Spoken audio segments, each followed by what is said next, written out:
जब नीम करोली बाबा के भारतीय भक्त बाबा के विदेशी भक्तों से इस बात पर नाराज होते थे कि विदेशी कुछ ज्यादा ही बाबा के इर्द गिर्द मंडराते रहते हैं और बाबा ने भी इन्हें कुछ ज्यादा ही सर पर चढ़ा रखा है, तो बाबा ने क्या जवाब दिया जानते हैं।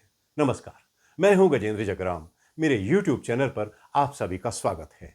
मैं लिए चलता हूं आपको जीवन के एक ऐसे सफर पर जहां मैं आपको महान संतों, महात्माओं और दार्शनिकों की कुछ ऐसी बातें बताने जा रहा हूं जो आपको अपनी सही मंजिल तक पहुंचने में जरूर मदद करेंगी। दोस्तों, रामदास लिखते हैं कि जब भारतीय लोग विदेशियों से नाराज होते थे तो महाराज जी उनसे कहते थे, ये विदेशी बनावटी नहीं है, ना ही इनमें कोई दिखावा है, ये मन के बिल्कुल सच्चे हैं, इसलिए मैं इनसे प्रेम करता हूं। इन सभी विदेशियों ने भक्त बनने से पहले मुझे अच्छी तरह जांचा परखा है, लेकिन तो भारतीय लोग तो बस अंधविश्वास कर लेते हो। कुछ ऐसी ही घटनाएं कभी कभी हो जाती थी। एक ऐसी ही किसी और बात पर महाराज जी ने अपने विदेशी भक्तों के बारे में कहा था कि ये विदेशी बहुत से त्याग करके यहां आए हैं, यहां रहने के लिए इन्होंने अपना बहुत कुछ छोड़ दिया है। एक बार जब ये किसी चीज पर विश्वास करते हैं तो पूरी तरह से करते हैं, अपने पूरे दिल और आत्मा से करते हैं, बिल्कुल छोटे बच्चों की तरह। दरअसल रामदास को बाबा के सानिध्य में रहने का काफी समय मिला। एक और घटना का जिक्र करते हुए वे बताते हैं कि महाराज जी ने यानी उन अपने साथ एक आदमी रखा हुआ था जो उनके सेवक के तौर पर काम करता था।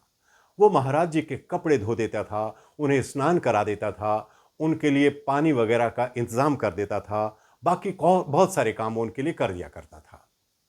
एक तरह से महाराज जी का अटेंडेंट था। एक मंगलवार के दिन महाराज जी ने उससे कहा, जा खाना खा ले। लेकिन उसने कहा, महाराज जी मैं खाना नहीं खाऊंगा, महाराज जी आज मंगलवार है, मैं केवल दूध पीता हूं।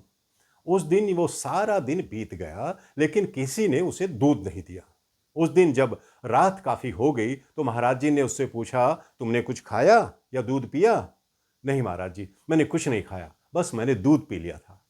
महाराज जी बोले, तुम झूठ बोल रहे हो, सही सही बताओ, तुम्हें किसी ने दूध नहीं दिया ना? महाराज जी ने जोर जोर से चिल्लाकर उस दिन वो सारा आश्रम जगा दिया। महाराज जी ने रसोइये से पूछा, इसे किसी ने दूध दिया?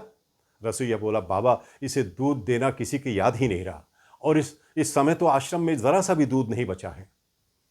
महाराज जी वहां से उठे और अपने कमरे चले गए। उन्होंने उस आदमी को अपने कमरे में बुलाया और उससे दरवाजे की कुंडी लगाने के लिए कहा।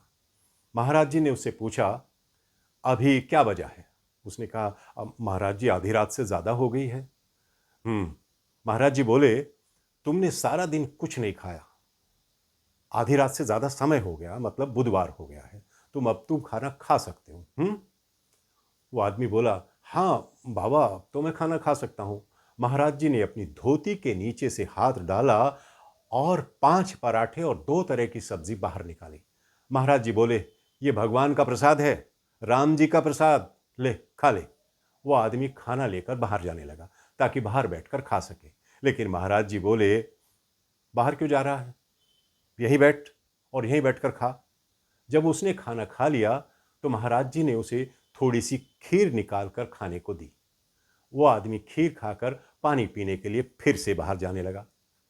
महाराज जी ने उसे रोका और बोले, कहाँ जा रहे हो? ये रहा पानी। महाराज जी के बेड के बगल में यानी कि उनके बिस्तर के बगल में रात में पीने के लिए पानी रखा रहता था। लेकिन वो आदमी बोला, अब महाराज जी अब आपके बर्तन में मैं कैसे पी सकता हूँ? वो हाथ जोड़कर बोला, अब महाराज जी ये गुस्ताखी मैं कैसे कर सकता हूँ? महाराज जी ने अपने बर्तन से उसके मुंह में पानी उड़ेल दिया और उसने पानी पी लिया।